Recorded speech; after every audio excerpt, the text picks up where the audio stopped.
a demon encounter I had when I was in high school. I just turned 18, moved out of my parents' house, and I moved to Rapid City.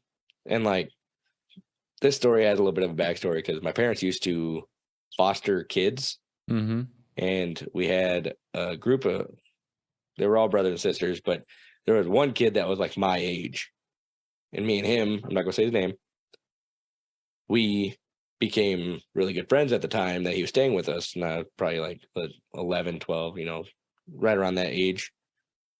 And they stayed with us for a few years, and it was really cool to have somebody like that who wasn't just like your actual brother, but somebody you just got along with really well. Because if you have brothers, you guys are going to fight all the fucking time. So anyways, time goes on, they end up taking it back to their actual family. They got cleaned or whatever, and I move out of my parents' house at 18 because me and them were butting heads about all kinds of stupid crap. And I move up to Rapid City, and I stay with another cousin who's not Native American, and he's just, on my mom's side. So I'm up there, we're hanging out, and we're at his aunt's house. So I'm going to school in a town called Newell, South Dakota, which is like 45 minutes from Rapid, but Rapid's like the second biggest city that we have here. So it's pretty great. But I'm at his aunt's house. I'm doing laundry that, it's been like a week since I did laundry. So I'm down in the basement, and my mom calls me. She says, hey, tells me the name. I'm like, yeah, he committed suicide. I'm like, you gotta be fucking kidding me. Wow. No, they found him in his closet. He had wrapped a bed sheet around his neck and just dropped his knees. Jeez. He wanted to go. Dang. And I'm like, Jesus Christ, and teenagers as it is are already hot blooded. And I was pissed. I was hurt. And I was mad. So, like, I remember hanging up the phone with mom. My blood is boiling. I was in this basement of my cousin's aunt's house. No relation to me, this woman. She was on his other family side, whatever. Really nice lady. And I grabbed the basket with all my dirty clothes on it, and I just hung it across the room. I'm pissed. I don't want to talk to anybody, and I go upstairs. Right. It's my cousin, his girlfriend, her brother, a couple other friends were there, and then his aunt was there. It's her house, obviously.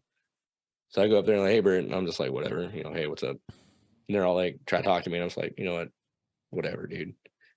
And they're all like, Bert's in a really freaking bad mood. I don't know what his deal is, because not like I told anybody what's going on. So they're like, we're just going to go in the back room, whatever. I'm like, don't give a shit. I'm just going to sit here. In my mind, I'm just going to sit here and watch whatever the stupid TV program is that's on that she's watching, his aunt. And I'm just not going to talk to anybody. I'm already pissed off, and I just don't want to deal with his crap.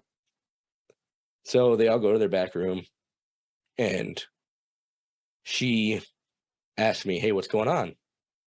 Whatever it is, we don't have to tell them anything about it. And I'm like, so I'm telling her the same story I'm telling you guys. I get this phone call. This guy that my parents had fostered for a long time, somebody I actually looked at as family and a good friend, committed suicide. And I start getting really emotional at this point. And she's just like, she's super chill. She's like, I understand, that's a terrible thing, and life sucks sometimes. And I'm just like, yeah.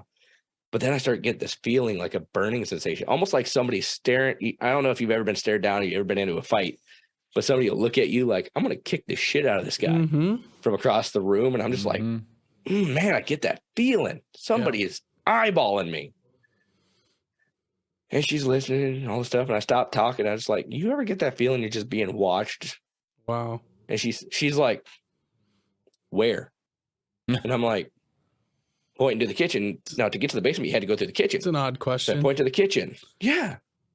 She just said where, and I'm like, right. That's a red. I'm like, okay. Yeah, that was not the usual answer. Mm-hmm.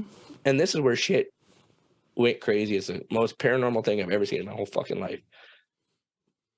I point to the kitchen, and as soon as I point to the kitchen, she looks. As soon as she looks, all the cupboard doors start opening up. She had dishes on a dish rack in there. They just fucking went flying across the room.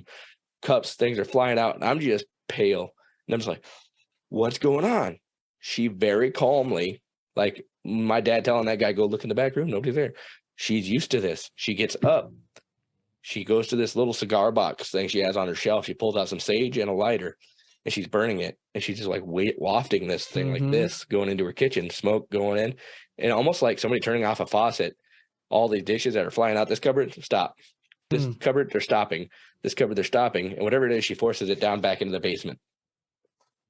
And she looks at me after she gets done, and she closes the door, and she says, "Did you get emotional in the basement?" I was like, "Yeah, that's where I got the phone call. I was pissed." Yeah. Oh my God, She's that like, makes so much sense. He says, "That's where it's trying to attach itself to you. It knew that you were vulnerable." And I'm like, "What? What is this thing?" She said, "As far as I could tell, it's a demon." That's all I could tell you. She's like, "But it's not the first time I've encountered this." I'm like, at this point, I'm shaking. I'm very sweaty. I'm white. Right. And I'm just like, what is going on, you know? And my cousin was dating a girl that she was fostering. They weren't related. Not a whole weird thing, but they come out and they're like, "What's going on?" And the thing from the basement was out here. And all the kids go, "Oh." And I'm like, "What?" And she's like, her brother, one of the kids that's fostered her, it took him over at one point. And I'm not being mean to this lady. She's a heavier set lady. She said, "I had to try and hold him down, but he picked me up off the ground." And this kid was bony. He was a little like 90 pounds sopping wet kind of kid. Wow. He picked me right up off the ground. I had to perform an exorcism on him. Jesus. Like, "Are you fucking kidding me?" She's like, "Yeah, everything's fine now." And I was like, "It's still there, though." Yeah. It's just in the basement. They just keep it at bay down there. Yeah. You got to get it out. I could take you right to that house. I know exactly where it was because I took her, Cassie, to that house after I told her the story. She's like, "I don't want to go there." I was like, "Well, I want to visit her and say hi to her." So I did. And she was super nice. Like, "Hey, how's it going?" I was like, "Is it still down there?" She's like, "Yeah."